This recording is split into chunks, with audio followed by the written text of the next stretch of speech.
Assalamualaikum warahmatullahi wabarakatuh. Perkenalkan, nama saya Ainun Nisail Azizah, kelas TMT 5D, asal sekolah YIN Tulungagung. Di sini saya akan menjelaskan pembelajaran abad 21 dan implementasi 4C. Menghadapi revolusi industri 4.0 tentu bukan hal yang mudah. Salah satu elemen penting yakni mendorong pertumbuhan ekonomi dan daya saing bangsa di era revolusi 4.0 dengan mempersiapkan sistem pembelajaran yang inovatif. Adapun kompetensi 4C yakni yang pertama, keterampilan berpikir kritis atau critical thinking skills. Yang kedua, keterampilan berpikir kreatif atau creative thinking skills.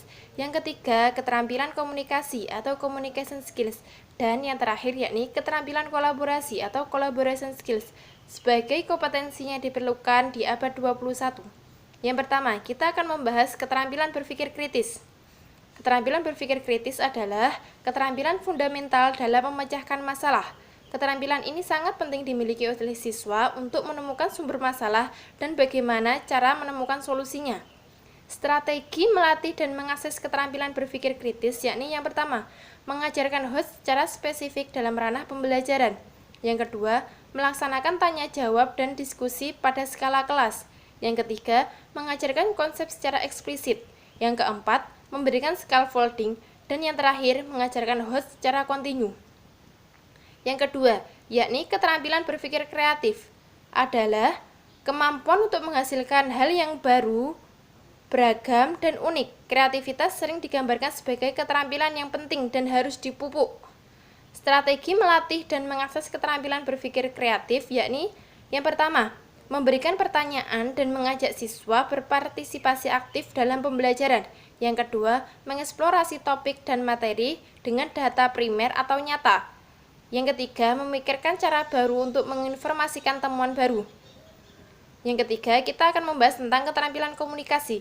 Keterampilan komunikasi adalah mengirimkan informasi atau pesan agar dapat dimengerti oleh penerima. Untuk membangun kemampuan komunikasi siswa yang efektif, harus belajar yang pertama, yakni berkomunikasi menggunakan media digital dan lingkungan untuk mendukung pribadi dan kelompok. Yang kedua, bagikan informasi secara efisien dan efektif menggunakan media digital dan lingkungan yang tepat. Yang ketiga, komunikasikan pikiran dan ide dengan jelas dan efektif. Yang keempat, kita akan membahas tentang keterampilan kolaborasi. Keterampilan kolaborasi adalah memberi kesempatan kepada orang-orang yang terlibat untuk bekerja sama sehingga menghasilkan ide-ide pada saat yang sama mendapatkan umpan balik atas ide-ide tersebut. Strategi melatih dan mengakses keterampilan kolaborasi yang pertama yakni mengajarkan siswa untuk bekerja dengan hormat dengan tim yang berbeda. Yang kedua, mengajarkan fleksibilitas dan keinginan untuk berkompromi sehingga tujuan yang menguntungkan semua pihak yang berkolaborasi dapat tercapai. Yang ketiga, melatih dan mendorong siswa untuk mengambil tanggung jawab untuk bekerja sama. Yang keempat, mengajarkan siswa untuk menghargai ide dan kontribusi dari setiap anggota. Dan yang terakhir yakni menekankan 5 prinsip pembelajaran kooperatif, yaitu ketergantungan positif, akuntabilitas individu, partisipasi yang sama, pengolahan kelompok, dan interaksi simultan dalam pengembangan keterampilan kolaboratif. Sekian penjelasan dari saya. Wassalamualaikum warahmatullahi wabarakatuh.